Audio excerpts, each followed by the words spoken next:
Hello, everyone, and welcome to our webinar today. We're so glad that you joined us. Really happy to share key insights on strategic spending and effective creative during uncertain times. Today's webinar is going to build on our previous webinar where we talked about the psychology of fear and changing consumer behaviors during COVID-19.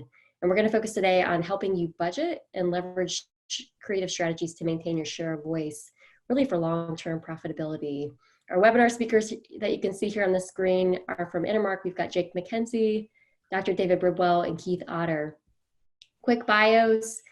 Jake McKenzie is the CEO of Intermark, considered a national expert on psychology-driven marketing. He has a background in psychology and has helped shape successful brands like Toyota, Krispy Kreme, Progressive Insurance, and more.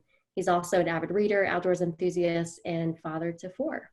We've got Dr. David Bridwell, a people scientist at Intermark by day, folk musician by night, really interested in understanding how people are influenced and ultimately how they make decisions. At Intermark, he develops content and psychologically based insights regarding the way individuals are influenced by media. And we have a new addition today. Keith Otter is Chief Creative Officer at Intermark. He's a former professional soccer player turned advertising executive, worked with some of today's biggest brands, and won every international creative award there is to win.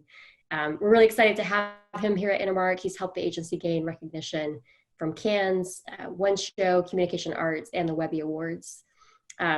Before we kick things off, just please make note of a few house rules. First, please mute yourself during the presentation. Obviously, we would love to hear from you, but the best way to communicate with us during the webinar is going to be to send questions in the Zoom QA function. So if you look at the bottom of the screen, there's a QA field where you can send us your questions throughout the webinar. We want to hear from you. Send us your questions. We'll address all questions that come in at the end of the webinar during a final 15-minute Q&A. And last but not least, we'd love to hear from you after the webinar. Contact us with your questions, your thoughts, and if we can help your company in any way during this crazy time. So now, turning it over to Jake, David, and Keith. Thanks, everybody. Really excited to be back. You can tell we're in the middle of the pandemic because the picture below, I'm clean shaven and have shorter hair, so it's clearly been a minute. Whereas Keith, surprisingly, looks exactly the same. I don't know how you're doing it, man, but bravo. So last time we talked about entering into this unknown time and kind of the psychology behind it and some immediate changes that we needed to make in marketing. We've seen you guys make a lot of those. That's really exciting. So what we want to talk about today is where we go from here, what we ought to be doing now and how we shift into a different phase because the consumer psychology has continued to evolve and change. So we want to talk about some of that. So again, we'll start with a little bit about Intermark. As you are likely familiar, we are the nation's largest behavioral science, psychology-driven marketing firm. And when I say behavioral sciences, I also mean psychology, sociology, behavioral economics. We've been privileged to work with some of the largest and best brands in America, as well as some smaller local and regional B2B brands. And we do everything under the marketing sun, from apps to ads and kind of everything in between, social media, PR, etc. Now, with all that said, let's dive in and talk about content because that's why you're here. Today, we want to, again, give you a fresh look at human psychology and kind of what we're all going through as consumers because we've entered a different phase of time where we've got over that initial shock, but we're still under a state of stress. I want to talk about what that means in terms of spending strategically, how we need to change our messaging during this time because it has continued to evolve, as you have likely noticed. And then how do you accomplish that? How do you do this smartly during this time where our budgets are not the same, we're all locked in our homes, but we still got to get new creative out of the door. This is likely going to generate a ton of questions and we won't have time to get to everything we want to say today. So please save your questions or submit them below and we'll try to get to some at the end. So let's dive in and start talking about how we've changed in our psychology and how we're consuming information differently and making decisions differently in this time of need.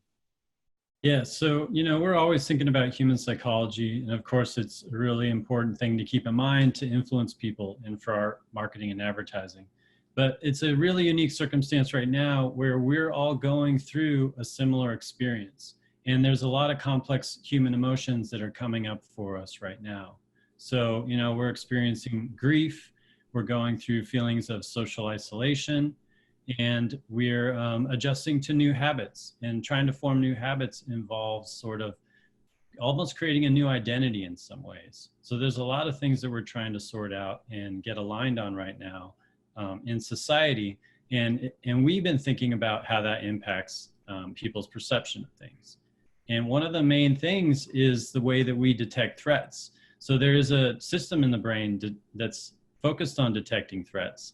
And it's dedicated to that and basically engages a whole series of behavioral responses when these come up, when threats come up.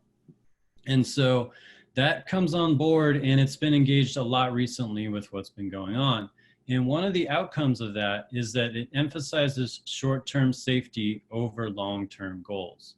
And so we have this shift in the sort of decisions that we're making towards short-term decisions and our short-term safety, and we sort of lose sight of long-term goals at the same time. And so it's sort of, you could think of it from this fight or flight perspective, which is that when we're faced with a threat, we have a choice of engaging in fight or retreating in flight. And if you look at what we've done, essentially that's what we've done. You know, we've closed ourselves off literally by closing businesses, and we've closed ourselves off psychologically by closing our doors and staying in homes. We have actually put up walls also psychologically and physically, because now we are wearing masks sometimes when we go out. And for $188, you could buy this little wall that you could surround yourself with to keep yourself away from others. And so we're really like retreating as a society in some way. And that's an important thing to consider.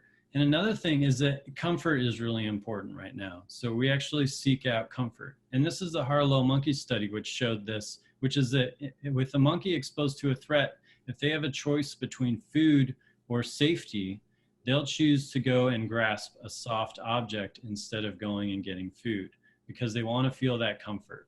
And it makes them feel good, and it actually serves an important psychological function for them.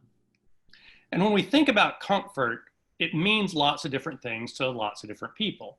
Not just the teddy bear that I had when I was growing up and would cling to in uncertain times, but as an adult, we seek things that make us feel comfortable. And that's an important lesson when we think about how to communicate with people.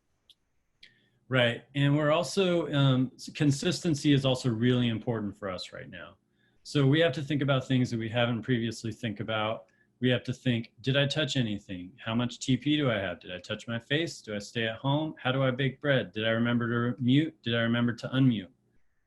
And these are all things that we didn't have to previously think about. And now that we have to engage all of this effort on these new tasks that we didn't have to usually think about and be conscientious of, the things that we used to find simple, we would like that they can continue to be simple and continue to be easy to engage with, and not bring up some new thing to think about over on that, because we're so overwhelmed with everything, that all these new things that we need to think about. So we're drawn to the familiar. If we can find things that are familiar, it's very comforting for us in this time. And it actually helps us feel safe in times of crisis. Familiarity does. So it serves an important function for us in society, and it's an important thing for us to be thinking about. And one of the lessons here is that one of the things that we find familiar are the brands that we know. And you talked about in the last webinar that we are drawn to brands that we find familiar, that we have a relationship with, et cetera. However, at the same time, what we're finding is our brands are pulling back.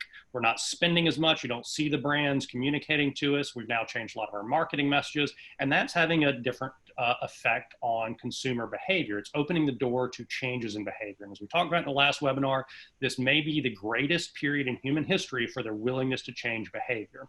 Now, you'll see this have an effect on brands as people are pulling back, that people are willing to change brands. And we shared this in the last piece. For the brands who cut their spending entirely, it will take 5 years on average for their sales to return to normal. Now, why that occurs deserves a little extra attention. Now, we know people are willing to change brands, to change their behavior during this time. And so the lesson here is to keep spending, of course.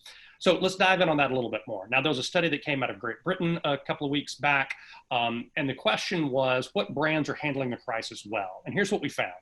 The brands that continued spending and were staying in front of consumers with any message at all were rated as handling the crisis well. Now think about that. This factors in nothing about what the brands were saying. A lot of them were still running their old ads. They were merely communicating, continuing to talk, but their elevation or their affinity was raised. People thought, wow, these guys are doing a good job. And we saw that their business grew alongside it. And that's part of this ongoing lessons. We're looking for the familiars. We're continuing to consume media, and we're all consuming even more media.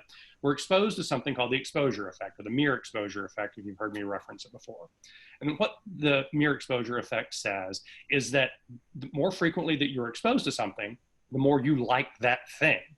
Now, the research behind it is fairly elegant. They took somebody into a room and showed them a picture, and it happened very quickly. Often you weren't even positive you saw a picture, just popped up on your screen and you're like, wait a minute, did that happen? Then they would take somebody to another room full of other people. And obviously this is pre-corona days, right? And they gave them a simple set of instructions. Find the nicest person in the room. Now, invariably, people would choose the same person. It was the person they saw very briefly. Now, that's nonsensical. It makes no sense on a rational level. Why would we think this person is nice merely because we briefly saw a picture of them earlier? Well, it's because we're hardwired for that. Anything that we see or exposed to, we begin to like more, and it's a linear effect.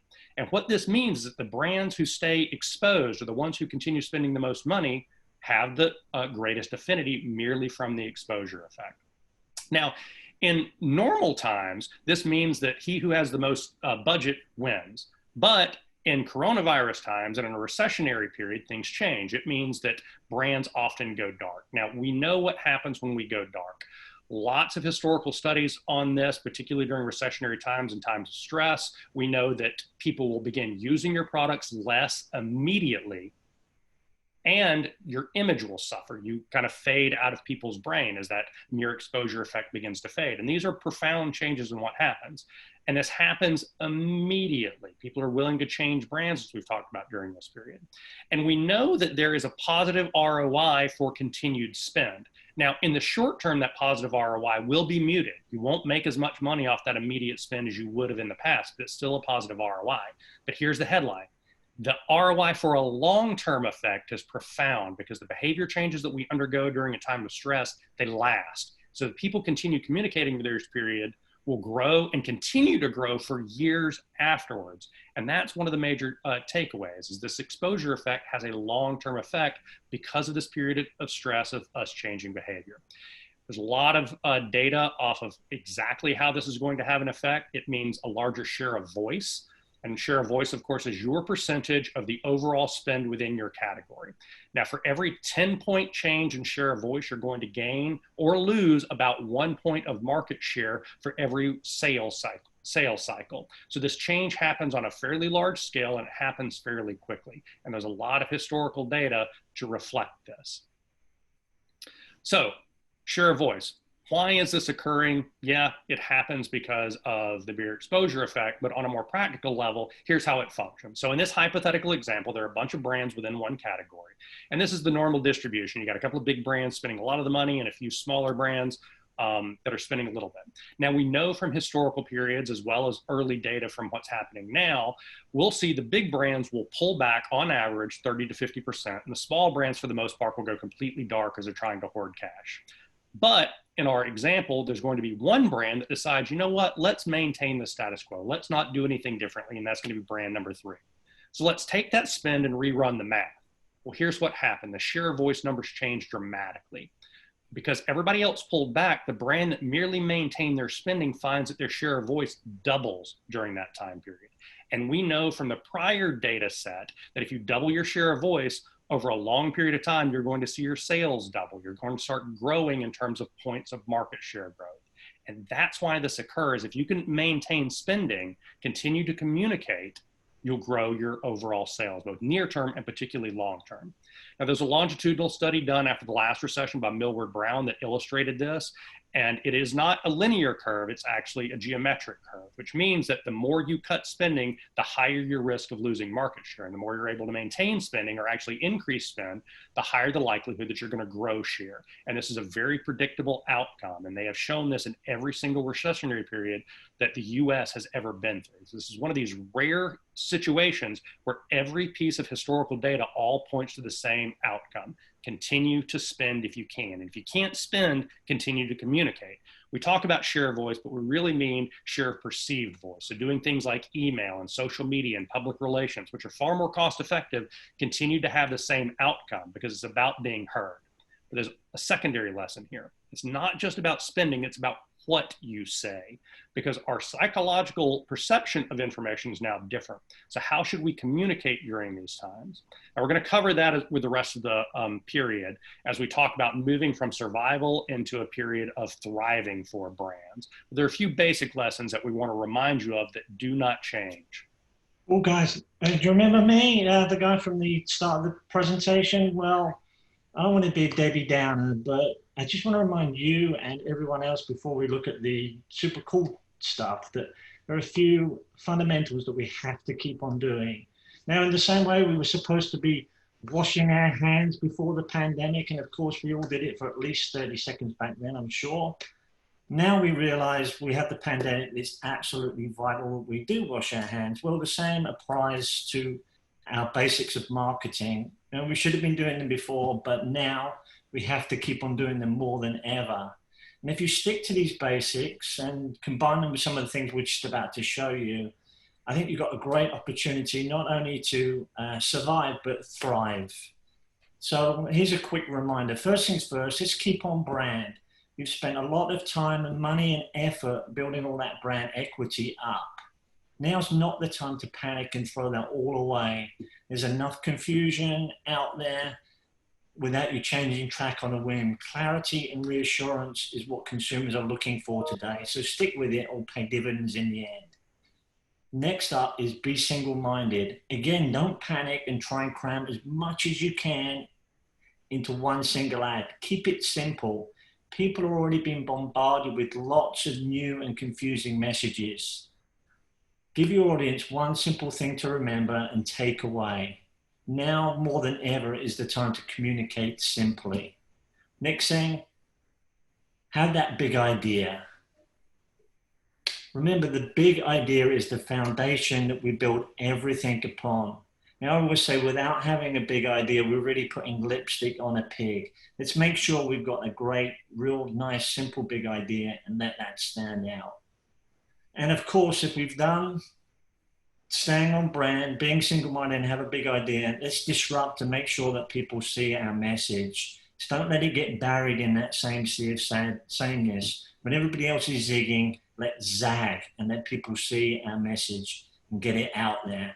I'm sure if you do stick to these things, like I say, we've got a great opportunity for success.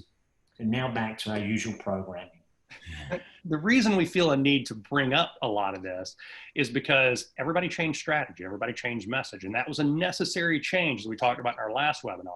But people have forgotten some of these fundamentals, having a big idea, being disruptive, and we've entered into a period where we're seeing lots of a sea of sameness, a lot of cliches. We're going to cover that in more detail, but there's some principles that we want to cover about how to communicate as we enter into this next phase of communication. So let's take a quick look at some of those. We'll start with top of the list, and that's engaging people. And what we mean by engaging is giving them something specific to do. Yeah, I mean, we're all, a lot of people are stuck in their homes right now, or they're trying to stay at home. And that means that they have a strong need to remain engaged and be engaged by something. And it's not just, keeping busy or having something to do. Being engaged by important tasks that have a purpose are actually very psychologically important, and they help you create meaning in your life. So it's really important that these sort of things come on and give people something that they can focus on and engage in and look forward to. It actually helps them deal with this whole situation. And so some brands have gotten on board with that. This is from Dyson. Online, they've created this balloon car race. And so on their website, they've got all these challenges that you could do, parents can do with their kids. There's the spaghetti bridges. And so basically they're allowing kids to stay busy and have something to do. But this is Dyson. They're primarily known for doing vacuums. And one of the things we love about this is it's an idea that engages people, but it's very on brand. Dyson's about engineering and superior products. So even though they're putting out new content, it continues to elevate their brand and be about their products, even though it's indirect. And so it's a very elegant way of engaging people, and not merely, hey, here's an idea of something you can do, but something that continues to elevate what it is that they do, and in a disruptive way. I mean, plus I know why I have no spaghetti in my house and no suspension beach in my backyard. So we're all getting really good at making bridges right now. And the Burger King's doing something interesting where they are having people do assignments like kind of chemistry problems, math problems, and so on. And kids can submit the answers and they can potentially get a free burger. So this is engaging people, it's building affinity and familiarity with that brand, which is a really important thing that we're attracted to right now that can be important coming out. Because one of our major goals is affinity, and engagement can help accomplish that. One of our clients, for instance, is just announcing a new free online course that earns college credit. It's Leadership 1100, Introduction to Leadership, Thriving in a Post-Pandemic World. And it's actually going to be co-taught by the chancellor of the university. So we're putting a lot of emphasis on this to both give something back, but also in a brand building way to take advantage of this engagement opportunity with their consumers. And we fully expect them to see a lift of affinity, to draw a lot of attention to themselves in a way that's very on brand, because Troy has always been about leadership. And so that provides a good platform for them to continue communicating, but while giving back to their community. Yeah, this is a real strong opportunity to get a psychological connection with people while they have that time in their home searching out for digital. And that's basically a form of long form content, to really dive into a topic and focus on it. And that's a really popular thing, particularly because it induces awe and it helps expand our mind. So just immersing in something has a lot of pro psychological benefits, and can help mental health, focusing on the present moment instead of being distracted by many different things, or maybe in consuming too much news that you don't need to be consuming, can make us feel better and helps us sit back and relax. And, we like what Audi did here with a slow TV film that they introduced. It was 4 hours long, driving through Australia. And it really fit a need that we had right now, which is that we're all stuck in our homes. Maybe we don't want to go and drive for 4 hours, but to see something driving and through the road and to get that experience is something that felt really good. And I actually watched like 50 minutes of this, and they got music in the background. It was actually pretty nice. Got to see what Australia looks like. I think I even actually saw a kangaroo, but it was a bush. And it's odd because we've been talking about for the last several cycles about our attention spans are shortening. But one of the highlights from our last webinar is this major change in how we are consuming information, and our attention spans are actually increasing. So people are seeking out more long form content like this because we've got a lot more time on our hands, and we're looking for things to occupy our time because there's no sports. A lot of the things that we would normally turn to kind of fill this void is not there. So it presents an opportunity for brands. We're seeing a lot of long form content step up and be an opportunity. Yeah, Harley Davidson's one that's been doing that, and they actually have a whole HD TV programming on their website. So they have 4 different channels that focus on these different things that their customers can be engaged in. And you can just watch these long form shows that really help them connect with the audience. And we often use examples from consumer-focused examples, but this is one that's really in a sweet spot for B2B as well. And you may not think about it in terms of B2B, but people are looking to improve their business. They're worried about not only their company, but their specific job. And we forget that during the pandemic, our major fear is not just getting the coronavirus, it's actually the overall economy. And so we're advising people to think about this psychologically as an economic crisis primarily, and then a health crisis second. That doesn't mean we diminish in any way the health risk, but the fear that people have. So when we're thinking about communicating with our consumers, particularly from a B2B perspective, you need to view this as an opportunity to talk about how you can help the business that you're communicating with endure. And we're seeing long form content do particularly well during this period. GE, for instance, has launched a number of different long form videos that talks about how to use their products, ways to use their products to advance your own business, to save money, to increase sales, et cetera, and just overall increase their affinity.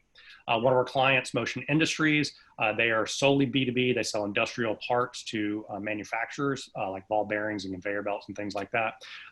For years, they've been putting out content for YouTube on how to install their products, how to maintain their products, etc. These are long form pieces intended to take more than the normal 30 seconds. Sometimes they're several minutes. We're seeing the views and watch ranges of those continue to go up. So this long form content is really paying off in the B2B space. And so if you're sitting around in a B2B wondering what I ought to be doing, this is a great area for you to engage in, because this is the sort of content people are consuming when they're thinking about work. Yeah, and they have a really specific product there. But even if you have a really specific product, you could still communicate and find that really niche audience that is interested in that product and put out that content to engage with them. Now, the next point I want to bring up is to elevate your followers. And this is actually sort of a subtle distinction. It's really want to focus on the importance of the language that we use when we communicate. And what it means, focusing on a collective perspective as opposed to individualistic perspective is something that is really important right now. And it means that more of this we're in this together type mindset as opposed to a going to war mindset. And again, this is not necessarily super intuitive, because you'll see signs out there that say, beat COVID-19. And anything that has that language that's coming from a sort of going to war perspective inherently is more on that individualistic dimension. And so it might not have the best benefits on society in terms of bringing people together. So the focus here is you want to elevate your followers. You want to elevate these people, the broad society. And that's where the really positive benefits can happen. So you've got irresponsible gamers now that are acting like responsible adults in today's society. And Burger King did a really great job of doing this in their ad, where they literally elevated these people on their couch. So we'll take a look at that right now.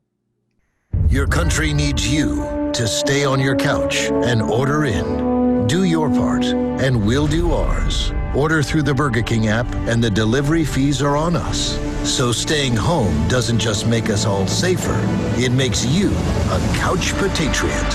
And to help healthcare heroes, we are donating Whopper sandwiches to nurses. And we are also proudly supporting the American Nurses Foundation. Stay home of the Whopper. Love how that is on brand. It acknowledges what's going on, but it is not falling into that bucket of cliches of the normal things that we're seeing out there. And kind of elevates their profile consumers and making people have that moment of feeling good, because that's the calculation here. You make somebody feel good, feel an emotion, and then associate your brand with it. But at home of the Whopper, I mean, what a great on-brand way to do this. My couch is actually falling apart, like literally. There's new holes in it. I should have taken a picture before all this went down. Yeah. The third thing we want to highlight is create moments. Now, this is really important in this specific time right now, because we are experiencing the hours and the days blending together. So we don't have that typical, like today's Monday, today's Saturday type notion, and we're losing track of a lot of that. But moments are actually something that helps solidify moments in time. And so creating them creates memories, and that helps undo the sort of blending together that we're experiencing. And we've seen that online, What's up? Mikey. The top. Bachi. And these kids are always going to remember that. They're going to always remember, hey, remember that time Dad put that paper bag on his head and made hibachi for us in the living room? This is an interesting example, a fun example from Twitter, where her kids wanted her to wear her wedding dress at lunch, and she couldn't think of any reason not to, so she put on her wedding dress. But they're always going to remember that for the rest of their life. They're going to look back on that time when they got their mom to put on the wedding dress just randomly during the day. We're seeing brands take advantage of this concept as well, including this one recent ad that I thought was very poignant about a similar circumstance. You know, Grandma sent us this recipe.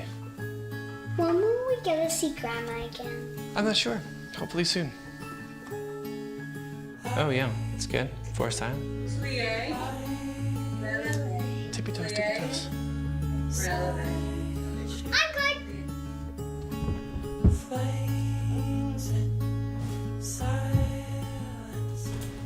good. Thanks, Dad, and go get dressed. Look, it's Grandma.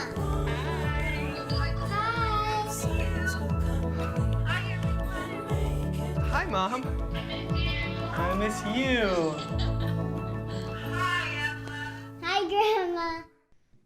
Again, I think they did a really nice job here. They stayed on brand, a nice emotional message, and again, it avoided a lot of those cliches. So, well done to Uncle Ben's.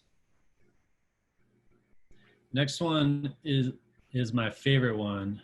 Be stupid. I really want to see this out there right now because it makes me really happy. Because we're experiencing a range of difficult emotions right now. We've got grief, social isolation, feelings of loss of identity, and really like just providing some relief from that, providing some humor is just really great. And if you've been watching much video lately, you know how rare this is right now. Most brands have aired into the somber, heavy, feel-good sort of things, and they're avoiding humor right now. And so we're seeing humor be particularly effective as we've kind of gotten out of that immediacy of consumption with news phase. Yeah, this is one of my favorite ones from the National Cowboy Museum. What happened is the head of security had to take over social media after they went home. And so he's basically acting like he doesn't know how to do social media. He's saying when you have to tag somebody on Twitter that you put the @ in front, but he's like literally typing out the @. And when he uses hashtag, he spells out hashtag in the hashtag. And he ends all his tweets with "Thanks, Tim," as if it's an email. And I just love to see the kind of the stupidity here. Here he is trying to sell you one of their new cowboy hats from the gift shop. I love the intentional silliness. It's a great way to elevate yourself, to stand out, to make people smile. Because again, what we're trying to do is generate an emotion. And right now, humor and making people smile can be particularly powerful. It doesn't always have to be poignant. Humor and being silly is a great way to accomplish this. So don't be afraid of going there, because we've exited the phase of that immediacy of fear. And now we're doing stress relief. And this is a particularly powerful mechanism to have that happen. Yeah, one of my favorite examples, this was actually like my favorite Super Bowl commercial, was from Snickers with the huge hole. The world is out of sorts. So fast, we need to fix it quicker. We're gonna fix the world by feeding it Snickers. We're digging a huge hole. It's a huge hole. Dropping it right in. Drop it is dumb thing to do. So dumb if it works, we all win. Hey guys, we're at the hole. Oh, the Snickers hole. It's working. Seems particularly relevant all of a sudden, doesn't it? Yeah, especially, forgive the pun, when you see the fall of the influencers, that's becoming more common now. We're looking more towards everyday people as being the heroes, and our influencers are going down that big hole. So kind of still very relevant today, maybe even more so than it was during the Super Bowl. Next up, I put this one in. This is a British commercial. You're going to see a lot of great British bottoms. I think that's something I've never said in a presentation before. Actually, I did say it once, but that's another story. But again, this will be something that makes you smile when you think about breakthrough and being stupid. This ad for Channel 4 television has got a good social message to it, but something that's memorable and will hopefully make you smile. Britain, when was the last time you did something that really mattered with your ass? We need your buttocks. No ifs, just buts. Because we'll beat this faster, clenched together on the sofa. Stay at home. Save lives. You had to bring in the British butts in there, Keith. Yeah. Yep. And I think the punchline here is if you've got something already in the can that's funny, it's a time to maybe dust it back off and to use it. And as you are engaging in new creative, to think about ways to make people smile. Now, it doesn't have to just be humor. We can be aspirational. We can be uplifting. And we want to focus on kind of higher ideals that are still brand aligned and create positive associations with your brand. Because the metaphor here, we're trying to make people feel something that's a positive emotion and then associate our brand with it. And we've seen some particularly powerful examples, including this unbelievably popular spot from Dove that they launched recently. It's getting a lot of buzz. I have to say, well done to Dove on this. You know, when we look back at our fundamentals, you know, they've really, really stuck to the core essence of their brand. They've done something very, very simple and single-minded. It's got that big idea at the core, and it really stands out, and it's got a great message and has a great benefit to the consumer as well. So this, for me, really, really ticks the boxes. They did a great job, and I know there's been a lot of people out there talking about it, and, you know, they've done really, really well. A lot of good PR over this, this commercial. That's exactly right. And one of the reasons that I like this as an example is because it continues who they already are. Because, you know, in our last webinar, we talked about the need to change our message. And clearly a lot of people were watching and had similar thoughts because a lot of the content that we've seen out there all of a sudden aligned. Not just do we see behavior change with consumers, but we've clearly seen behavior change with the creatives, where everyone was beginning to do the things that were very similar to what everybody else is doing and saying the same things. And this is creating a lot of what we call ad cliches, but it's happening very, very quickly. Now, of course, the reason we don't like ad cliches is because they don't work. They don't work nearly as well. Now, the exposure effect continues to work, but if you look and sound like everybody else, your message begins to blend in. And while the Dove example is a good one of standing out during this time and acknowledging what's going on, we're seeing a lot of other ads that begin to look and sound and use the same language that are all virtually identical, quite frankly. Yeah, so just some important things to consider here. Show, don't tell. Don't just tell us you treat your employees great and sanitary and healthy. Actually treat them that way. You have to do more than separating your logo at this point. That was like 3 weeks ago. We know how to wash our hands. We know about social distancing too. So some levity would be great because we're over it. Seriously, we're over it. Getting really serious with all of the things. Put together this great synopsis clip showing a lot of the common cliches. I think it'll make you guys smile. Buick and GMC are here to help. Con Edison is here to help. Here to help. Our teams are here. We are here. We're here. We're here. Here for you. Here for you. We're here for you. We're here for you. We are here for you. We're here for you. We are here for you. We'll be here for you. Runnings is here for you. We're still here for you. We're with you. Now, we're not implying that any of these ads were bad. In fact, there was a time where some of them were poignant, particularly effective. What we're pointing out is that these have now become cliches. We've all increased our consumption of video so that we're seeing them far more frequently, and so the period of wear out has increased. So it's time to really lean harder into creativity and being iconic and doing things that are associated with just your brand, and to return to things where we're using our own language, our own imagery, etc. So a lot of principles we covered here. You want to engage your consumers. We want to elevate our followers and the people that consume our brands. We want to create moments that we can highlight within our creative. We want to engage people again. We want to be aspirational. We want to be aspirational, make people feel something. And then lastly, just avoid that giant bucket of cliches. And this is a time to really lean into creative to help stand out. Now, how do you do all this? Because as you can see from the four of us, we're all at home, and a lot of you are at home. A few of us are in the office. Getting production done right now can be a challenge, but that doesn't mean that we shouldn't do it. In fact, it's a great cost-effective time to get new messages out there. So I want to cover some ways of how to make that happen by merely thinking smart.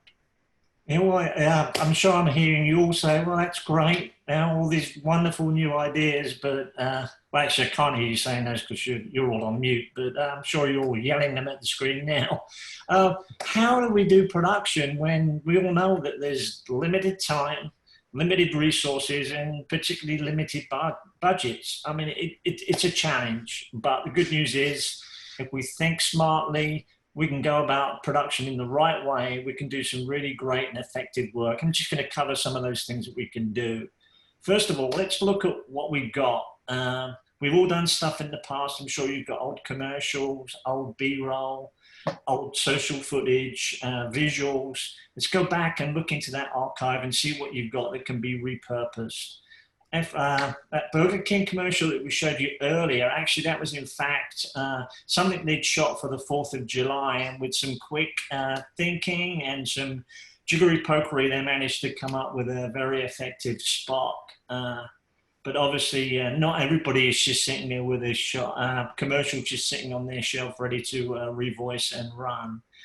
So it's important that we go back and we think, actually we've just completed a brand new commercial for Alabama tourism, where we went back and used all this beautiful footage that we had from existing commercials. We put some nice supers on there and came up with this message that's in, you may miss us fondly now, and we're going to be welcoming you back, once all this craziness is over.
I just had to fill in a questionnaire yesterday, and it was asking what was the first thing I was going to do when the curfew was over, and I put down I'm going to be heading for that beach, and that just reminds me even more of that.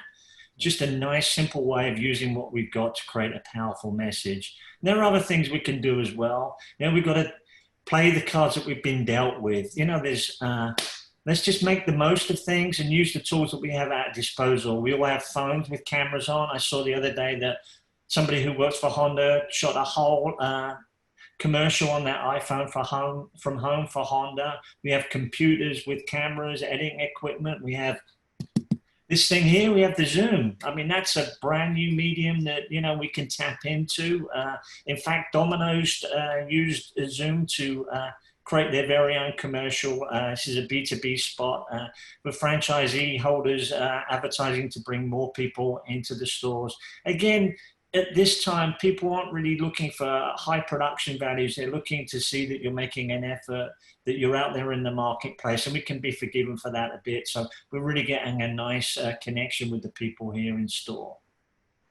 Hi, I'm Lolly, a Domino's franchisee. As you can see, we're open and working hard to safely keep putting food on people's tables. And we could use your help doing that. If getting some full or part-time work during these tough times could help you, Domino's is hiring. Head to jobs.dominos.com and apply today. Because we're not only committed to putting food on people's tables, we're committed to helping you put food on your table. I've also read that some agencies and production companies now are sending out kits to actors with a camera and a script, and they're actually directing them via Zoom. So it's becoming a very useful tool for all of us, not just to have meetings with. The last episode of Tiger King was done that way. I just really? called it that last night, yeah. And of course, we've got, before this came about, we were using stock imagery and stock photography and stock video to great effect. I mean, the commercial that you saw for Dove was a fantastic example of them using some existing photography taken by journalists, putting that together into a movie and creating something very, very powerful. It was simple, it was cost effective and quick to do. So, and it really connected with people. So let's just go back and look to see what we can do. And of course, if we can't find that imagery in our own archives, or we can't find that in stock. We've got all our fans and consumers out there generating a whole load of stuff for us. If you think about Apple, I mean, they were running the Shot on an iPhone campaign for years now, and now they've tapped in again and asked the consumers to help them make a new commercial, which is all about how Apple helps them with their creativity.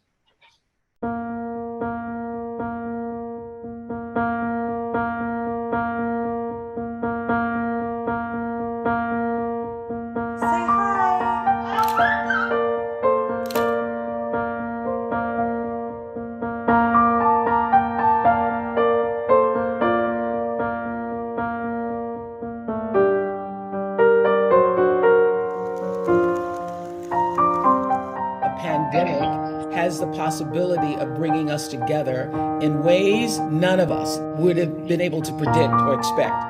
8, 2, 7, 8. I'm so small, said the mole. Yes, said the boy, but you make a huge difference.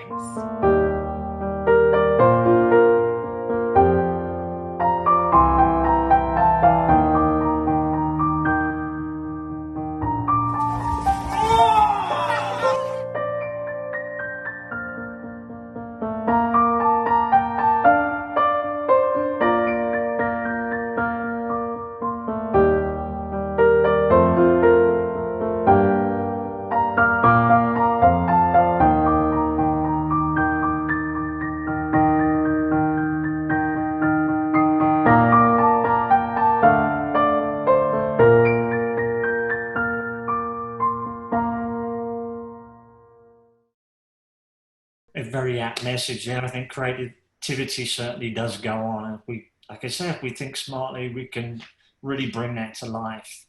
Of course, there are other ways we can use animation. Now, of course, some animated commercials take as long, if not longer, than a normal commercial to make. So let's not go down the Disney Pixar route, but if we keep nice, basic, simple animation, we can again have opportunity to do some really fun stuff. I'm going to show you some commercials that were done for Better Me, which is part of Snapchat, and it's an app which talks about mental wellness and physical wellness and promotes those. The agency who did these, they went from coming up with the idea, producing it, to having on air in under 5 days. So turn this around really quickly. Nice sound ideas. I think there was a total of 8 of these that they put together. Oh my god, we're all gonna die. Should we die here first? First thing in the morning, we order some pizza. Pizza and pizza, are they even connected?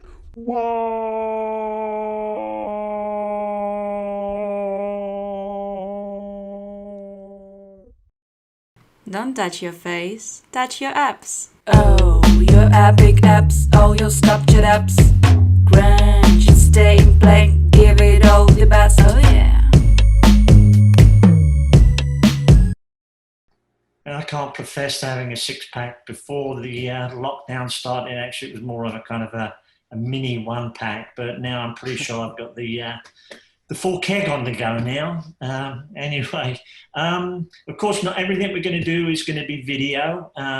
There's got to be static images as well that we can use online, in print, or even in direct mail. We can do some very, very simple things graphically. I mean, Spotify did something really nice with their logo here. Illustration is can be very powerful. You can actually use this nice dual image to promote washing your hands. And again, there's always been room for a great, nice, powerful, witty headline. Private Eye magazine stayed on brand and said, even if you don't like the magazine, there's 48 free sheets of toilet paper with this issue. So again, it stood out, got people talking and noticed. So as you can see, there's a lot of different things we can do to get our message out there if we think smartly and go about production in the right way. But remember, at the core of all that, we have to have that big idea. I don't want to see any pigs wearing lipstick. So few takeaway lessons. Number one is keep communicating. If you don't have the ad spend, keep communicating in kind of non-traditional means. lead with creative. We got to avoid the cliches. We've given you a lot of good principles that we can take away from here. And you've seen a lot of the leading brands weave those together to be quite effective. And think smart. You know, find creative ways to continue to get production done, to communicate with your audience. You have existing footage, there are new ways to do production, but stay out there. This is a different time for everybody. And we do know that if you continue doing this, that the strong brands, the ones that continue to spend, will recover 9 times faster than those that don't. And there are a lot of overlays in this, but we're covering a lot of the principles and how that occurs. So, Arels, we covered a lot of ground. I want to make sure we have a little bit of time for questions. We likely won't get to all of them because things are crazy busy. I know you're also busy. If you have additional questions or want more information, go to our website. Have a lot of additional blog content, prior webinars that you can access. Feel free to send me an email. If you want to schedule some additional time to talk about your specific brand or issue, email Ashley and we'll get that on the calendar. It may be a couple of days because things are crazy busy right now, not surprisingly, but we will get around to it. In the upcoming next webinar, we will talk about marketing as we exit a recessionary period and things we need to do to prepare for that, including some principles like not using nostalgia. For the time being, I want to make sure we get to some questions. So Ashley, what have we had come in that is good to address in the last few minutes? Yeah, let's see. We've got a couple. These are great. The first one is, do you recommend big offers at this time? Great question. Get this a lot. I actually have a section in here that we've hidden. Answer is a hard no.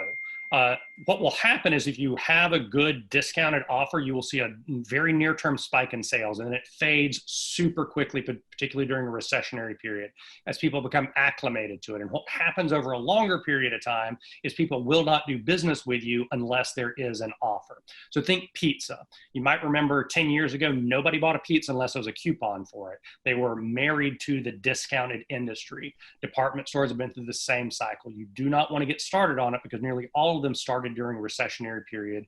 And once you start, it's nearly impossible to break. There's a very low ROI on the near-term sales that is heavily offset by the long-term hit you'll take and loss of margin by going into a discounting phase. Avoid it at all costs, unless you're just going out of business otherwise, in which case you may have to do what you have to do. So short answer, a lot more data behind it. Feel free to reach out and I'm happy to share more of that. I mean, yeah, in these sort of circumstances, it's very hard psychologically to see the price come back up in this type of setting. So that's something to be cautious about. Yeah. You can drive sales in very other effective ways, one of which is just being present while your competitors fade. Great. Next question, how do you recommend engaging with auto insurance policy owners? Question applies to other commodity products as well. Great question. So let's start with a lot of the principles we talked about. You got to be on brand. So be relevant to consumers in the phase that they're currently going through, which is the immediacy of what's going on, not long-term promises, not we're going to help you down the road or things like that, things that are going on. So find ways to give them additional content, to engage your audiences, to elevate them. But the big lesson here is to be on brand. So however you normally differentiate within that space, use that as a point to be creative. Now, the filter here will change. If you're an agent trying to communicate with customers, it needs to be highly personal. If you're a brand trying to communicate with customers, it has to be about the core of that brand. Can probably help you a little bit more, lacking a specific idea if we talk about this online or offline rather. So feel free to reach out and we'll schedule some time to pick that up. Those are all good lessons for everybody, particularly in a commoditized space. Now is the time to stand out. Commodities will fade, brands will thrive. Awesome. Next question, David, I hate to hear that your customers are angry, but let's see. Would you recommend any changes in this direction for brands who are taking a hit right now due to angry customers who may not want to hear this stuff? So great question. Before the answer is you want to continue to communicate. Part of this is how the brain stores information. Our memories get overwritten very frequently, which means the way to overwrite negative memories or negative association is to give new associations or positive associations to overwrite them. You can look back through the last several years and come up with a list of brands that have taken it on the chin, had a PR disaster. Wells Fargo is one from a couple of years ago, major PR disaster. Wells Fargo is doing fairly well today. They haven't lost major market share because they continue to communicate. People were willing to overwrite information. At the risk of talking political, you see politicians do this all the time. They say something bad, they keep talking, we forget about the thing that happened because we're in this immediacy of the moment. Because of the stress that we're under, we're going to focus on the new information as opposed to the reason we got angry. So continue to communicate, find a positive spin on things. But the big danger is you go silent while they're angry, and then that's all they remember, and you will find your sales tanking both near term and long term. So continue to communicate is the headline here. A lot more thoughts about content and how to shape that. Feel free to reach out, and I can give you some other tips as we relate to specifically why they're angry at you. And this is a particularly interesting question. So what brands, industries could be doing more right now from a marketing perspective? Any thoughts, feedback?